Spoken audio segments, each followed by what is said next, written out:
It's Wednesday, March the 8th, and I hope your day is blessed. Well, I'm standing here on the St. John's campus, and behind me is the fellowship hall here.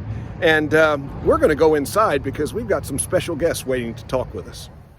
Well, we're inside the fellowship hall now for a reason, and we'll get to that in a moment. But I've got somebody well familiar to the members of our congregation next to me, Denny Hammock, and there's a clue what we might be talking about today on his hoodie. Absolutely. So excited to be here, Randy, and excited to give everyone an update and maybe a refresher on the What's Next ministry. Yeah, so for those who may never have heard about it, tell us, how did it start, when did it start, and what's it all about? Absolutely. So approximately 11 years ago was the, I would say, initial start of What's Next ministry. We were asked, and when I say we, David Parr and I were asked to coach a basketball team of young men that live in the Greer Heights neighborhood, which is really close to where we are right now. All of these young men went to Myers Park High School and just either didn't have the grades nor the ability to play on the Myers Park High School team, but the teachers, administrators, and coaches knew that they needed something to do on a Saturday morning, and we agreed to coach the team. I think it was due to the coaching level or lack thereof of David Parr and myself, but we did not win a single game. Matter of fact, we did not come close to winning a game. We lost every game by at least 35 points. Our kids had so much fun and had so much spirit and always knew that they were going to win the next game. And David and I just walked away from every single one of those practices knowing these young men need more. It's more than just this basketball season. And so we had our end of the year pizza ice cream party. One mother showed up, and that was pretty much the norm for the entire season. Yeah. And as David and I were leaving, ready to go home, do our to-do list at home and maybe watch some college basketball, Xavier looked up and said, "Hey, Coach, what's next?" And it was like, and not like, it was. I think it was God reaching down and tapping David and I on our shoulders, saying, wait a minute, Xavier doesn't want this to end. He knows there's no more practice, there's no more basketball game, but he's formed a relationship. And so where are you going? And David and I were caught a little bit off guard by the question, but we loved it. It was a very powerful question. The only thing that we could respond with was, well, do you want to come to church with us tomorrow? And that's how it started. And so we started getting text messages all Saturday night, early Sunday morning. Coach, when are you going to pick me up? When are you going to pick me up? And it led to Sunday school with the men from Greer Heights walking into our existing Sunday school class members and them realizing they knew each other or recognized each other from Myers Park High School. It turned into youth group. It turned into trips to the beach for the first time, trips to the mountains. You'll hear from Jordan Dryling, our executive director, but in a little bit. But he was on a trip just last year going to Asheville, and one of the kids wanted to know, what is wrong with my ears as they were going up to the mountains? And so just incredible experiences, all built on relationship. And one of the things about the What's Next ministry that I've grown to appreciate is that you have a deep dive investment with regard to these young men. That it's not a surface thing. It is an investment in them and in all kinds of really significant ways that end up changing their lives. And that's the remarkable part about the ministry, isn't it? It is. And, we were given some advice early on that if the young men think it's a program, it's not going to last. They believe it's a relationship. And if it's a relationship, it will last. And we had a really good lesson with our first crew of graduates from Myers Park High School. And everybody was excited and going crazy and yelling. And David and I looked at each other and went, what's next for them? And just because you have a high school degree doesn't mean that you're going to find success. Right. And over the years, we've understood that it absolutely is not a program. It is a relationship. It is something that will hopefully last a lifetime for every single one of these young men and their families. And I think the powerful thing about that is when I describe to someone very unfamiliar with our ministry, it's not a tutoring program, but we tutor. It's not a life skill development program, but we develop life skills. It is a ministry that is based on a relationship that becomes so strong that the level of trust, the level of confidence, the level of their faith in Christ, and their level of social capital grows to a point that they never ever would have otherwise had or reached without being involved in the What's Next ministry. It's a great blessing and a wonderful thing that Providence UMC is so delighted to be able to support. And many in our church, of course, have invested their time as well and their resources in this wonderful effort in ministry. Well, it is, I'm going to ask you a question now Sure. based on what's next. We're here for a reason. The St. John's campus, just like the Providence campus, shut down for a while because of COVID, and this fellowship hall had to shut down as well. And so it's not been opened for quite some time, but it's now about to reopen, and that's where What's Next comes into it. So tell us, what's next for What's Next? Sure. It's another sign of just the incredible support that Providence United Methodist and all of its members have provided to What's Next over these 11 years. And so the next step is we are going to grow. We've got plans to grow. We would love to start a group from East Mecklenburg High School. We would love to start a group from Garinger High School. And we would love to continue the ministry at Myers Park High School and the Greer Heights and surrounding neighborhood areas. This is a perfect location. It's centrally located for all of those neighborhoods and all of those schools. It also gives a space for the young men of What's Next to call their own. Now, we are not going to be abandoning our time, our space over at 2810 Providence Road. We will be using both, but this will become the headquarters for What's Next. It needs a little work. We're not going to move in immediately.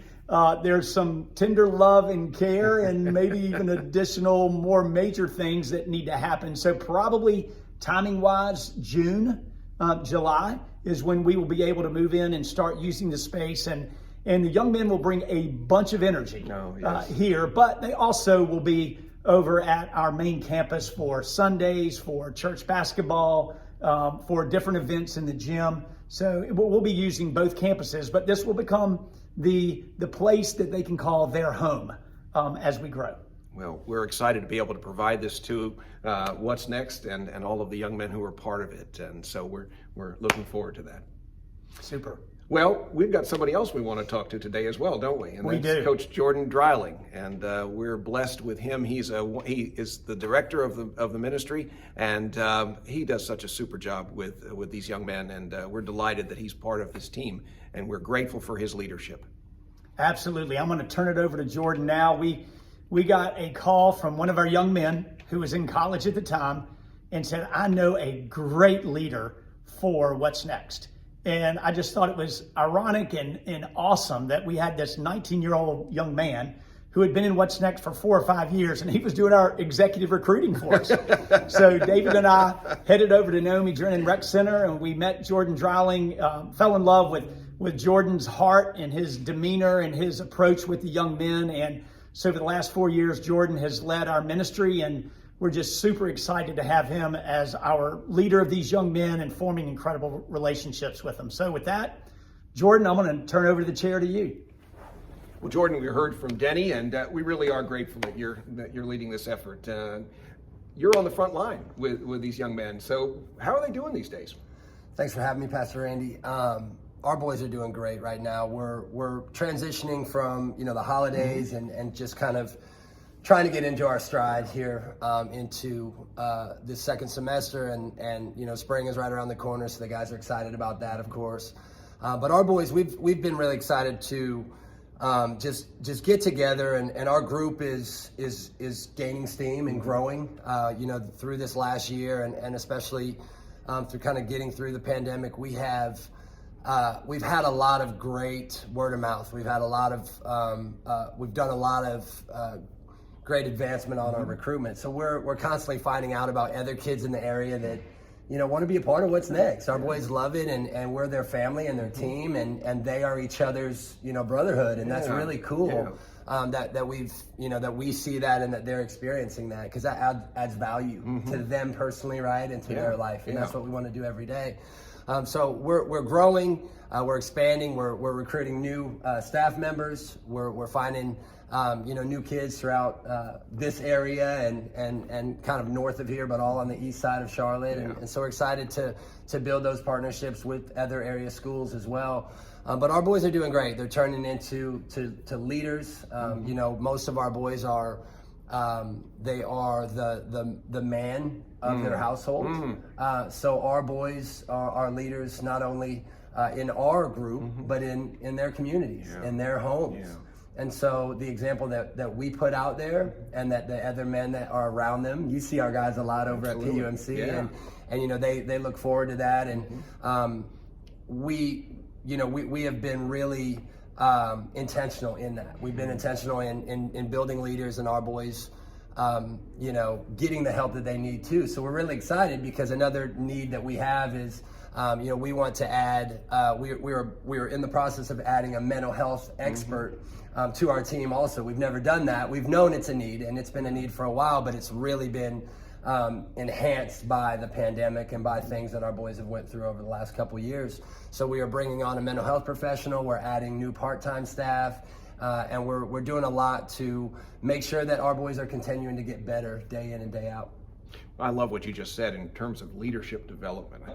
Why are we investing in these young men? Well, because they're future leaders in our world, in our community. That's right. And so what a blessing that is, that replicates itself as we go forward. Absolutely. Well, what are some other needs that you may have as What's Next Ministry is concerned? What do our church folks need to hear about?